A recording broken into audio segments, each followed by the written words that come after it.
கேள்வி என்னென்னா, அவர் வந்து என்ன சொல்லியிருக்காருன்னா, please explain about the red dragon அப்படின்னு இருக்கார்.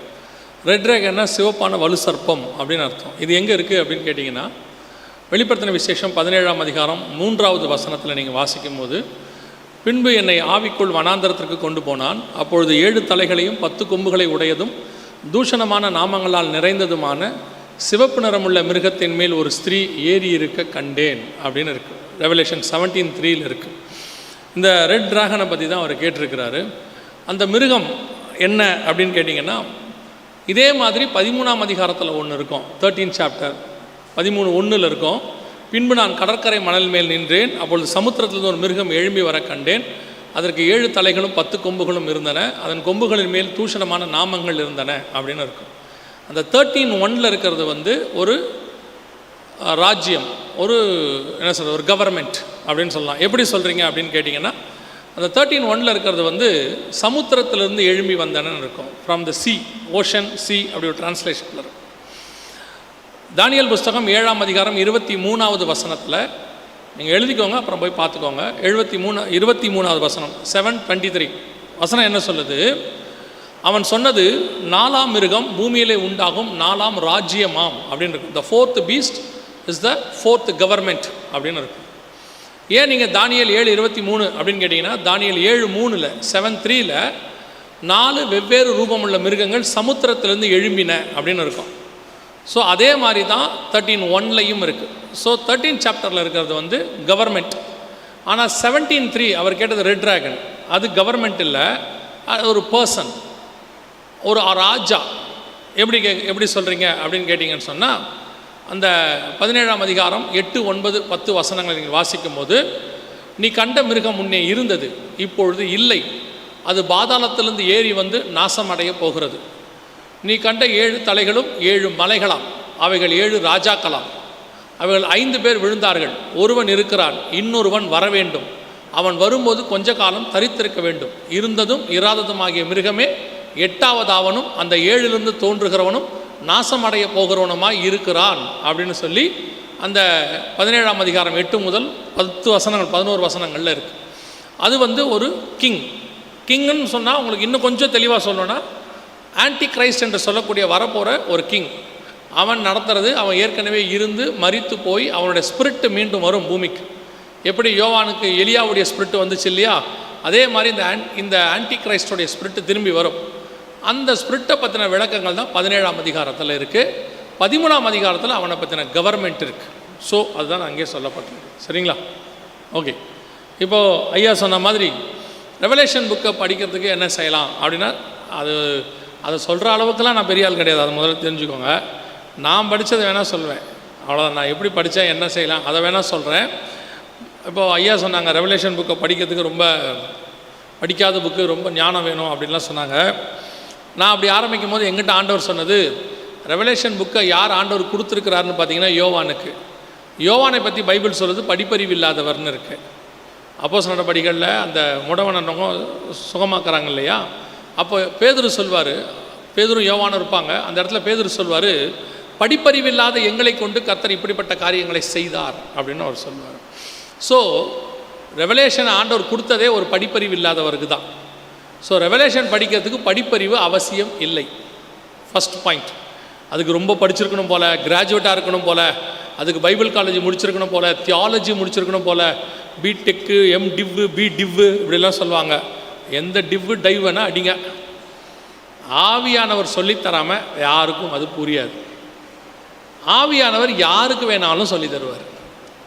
ஆவியானவருக்கு படித்தவன் படிக்காதவன்ற வித்தியாசமே கிடையாது. 14 வருஷம் படிக்கணும், 16 வருஷம் படிக்கணும், 20 வருஷம் படிக்கணும், படிப்பு ஒரு நாள் தப்பு கிடையாது. நான் அப்படி சொல்லவே இல்லை. நான் சொல்கிறது என்னென்னா, ரெவலேஷனுக்கு படிப்புக்கும் ரெவலேஷனுக்கும் என்ன கிடையாது, சம்மந்தம் கிடையாது. இப்போ நீங்கள் பாருங்கள், தானியேல் வந்து அரண்மனையில் இருக்கிறார், பயங்கரமாக படித்தவர். 1ஆம் அதிகாரம் தானியேல் புஸ்தகத்தில் நீங்கள் பார்த்தீங்கன்னா ராஜ குலத்தவனும் அதிக படிப்பு படித்தவனும் இருக்குது. ஸோ அவருக்கு கொடுத்த ஒரு பார்ட், அதோடைய 2வது பார்ட்டு ஆண்டவர் யோவான்கிட்ட கொடுக்குறார் ரெவலேஷன். இவர் யாருன்னு கேட்டிங்கன்னா, பத்ம தீவில் அடிமையாக இருக்கிறார். அவர் அரண்மனையில் கொலு மண்டபத்தில் இருக்கிறார், கிங்ஸ் கேட்டுக்கிட்ட இருக்கிறாருன்னு இருக்குது 2ஆம் அதிகாரத்தில். இவர் பத்ம தீவில் அடிமையாக இருக்கார். அவர் நல்லா படித்தவர்னு இருக்குது, இவர் படிக்காதவர்னு இருக்குது. அவர் ராஜ குலத்தான் அப்படின்னு இருக்குது 1ஆம் அதிகாரத்தில், இவர் மீனவர்னு இருக்கு. 2 பேருக்கும் சேர்த்து ஒரு ரகசியத்தை வெளிப்படுத்தியிருக்கிறார். ஃபஸ்ட்டு பார்ட் அவர்கிட்ட இருக்குது, செகண்ட் பார்ட் இவர்கிட்ட இருக்குது. அதோட அர்த்தம் என்ன அப்படின்னு கேட்டிங்கன்னா, தேவன் ரெவலேஷனை கொடுக்கறதுக்கு படித்தவன் என்று பார்ப்பதில்லை, படிக்காதவன் என்று பார்ப்பதில்லை, ராஜ குலத்தான் என்று பார்ப்பதில்லை, மீன்காரர் என்று பார்ப்பதில்லை, அழகாக இருக்கிறவர்னு பார்க்கறதில்ல, அழகு இல்லாதவர்னு பார்க்கறதில்ல. கர்த்தர் எதிர்பார்க்கறது ஒன்று தான், அவர் டெடிகேஷனை எதிர்பார்க்குறாரு. நீங்கள் தேவ சமூகத்தில் காத்திருந்தால் கர்த்தர் அதை உங்களுக்கு வெளிப்படுத்த வல்லமை உள்ளவராக இருக்கிறார். உங்களுக்கு அந்த இன்ட்ரெஸ்ட் வேணும். ஆண்டவரே எனக்கு சொல்லிக் கொடுங்க அப்படின்னு கேட்கணும். யார் போய் பாதப்படியில் உட்காந்து கேட்டாலும் இயேசு சொல்லிக் கொடுப்பார். வேத வாக்கியங்களெல்லாம் தேவ ஆவியானவராலே அருளப்பட்டிருக்கு. ஸோ பரிசுத்தாவின் அபிஷேகம் ரொம்ப முக்கியம். நீங்கள் பரிசுத்த ஆவியானவர் உங்களுக்குள்ளே வந்துட்டார்னா 2 டிஃபரன்ஸ் இருக்குது, உங்களுக்கு தெரியும்னு நினைக்கிறேன். அப்போஸ்தலர் நடபடிகள் 2ஆம் அதிகாரத்தில் பரிசுத்த ஆவியானவர் யோவான் மேலே வர்றார், நம்ம எல்லாருக்கும் தெரியும் இல்லையா? பரிசுத்தாவி ஊற்றப்பட்டது, அக்கினிமயமான நாள். அப்படி பரிசுத்தாவி ஊற்றப்பட்ட பிறகு, யோவானுக்குள்ள ஆவியானவர் வந்த பிறகு, யோவான் எழுதுறது சுவிசேஷம், புரியுதுங்களா? காஸ்பல். ஆனால் வெளிப்படுத்தல் 4ஆம் அதிகாரத்தில் வாசிச்சு பாருங்கள், கர்த்தருடைய நாளில் நான் ஆவிக்கு உள்ளானேன்னு இருக்கும். கர்த்தருடைய நாளில் நான் ஆவிக்குள்ளானேன் 2-3 வசனத்தில் இருக்கும். 4ஆம் அதிகாரம் 2-3 வசனத்தில் கர்த்தருடைய நாளில் நான் ஆவிக்கு உள்ளானேன். ஆவியானவர் எனக்குள்ளே வந்தால் காஸ்பல், நான் ஆவியானவருக்குள்ளே போயிட்டா ரெவலேஷன். அவ்வளோதான் டிஃபரன்ஸ். புரியுதா உங்களுக்கு? நீங்கள் உங்களுக்குள்ள ஆவியானவரை வர வைங்க, நீங்கள் கேளுங்க, வாஞ்சியம் தவணமுள்ள ஆத்துமாக்களை அவர் நிரப்புகிறார்னு இருக்கு. எபேசியர் 4:30 மீட்கப்படும் நாளுக்கு என்று முத்திரையான பரிசுத்த ஆவியானவர். பரிசுத்த ஆவியானவர் தான் வேத வாக்கியங்களை எல்லாம் அருளி செய்திருக்கிறார் இருக்கு. பரிசுத்த ஆவியானவருடைய வரங்களில் 9 வரங்களில் 2 அறிவை உணர்த்தும் வசனமும் ஞானத்தை போதிக்கும் வரமும். ஸோ ஆவியானவர் உங்களுக்குள்ளே வந்துட்டார்னா நீங்கள் கர்த்தருடைய வசனத்தை பேச தொடங்கி விடுவீர்கள்.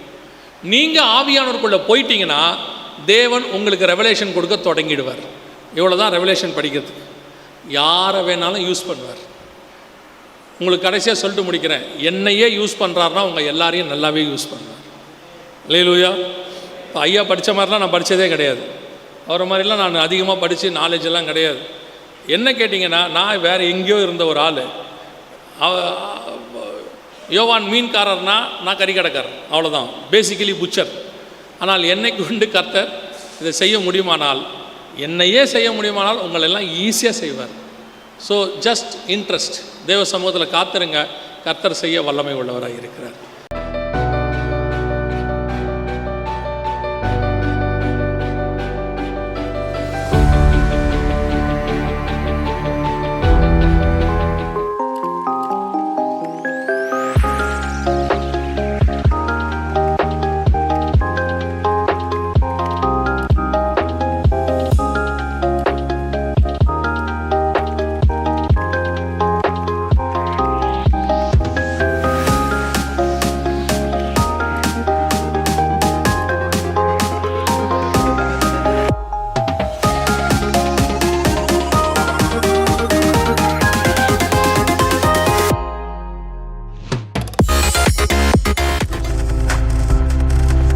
நீங்கள் பார்த்து கொண்டிருப்பது உங்கள் ஜாய் டிவி. உங்கள் துக்கம் சந்தோஷமாய் மாறும்.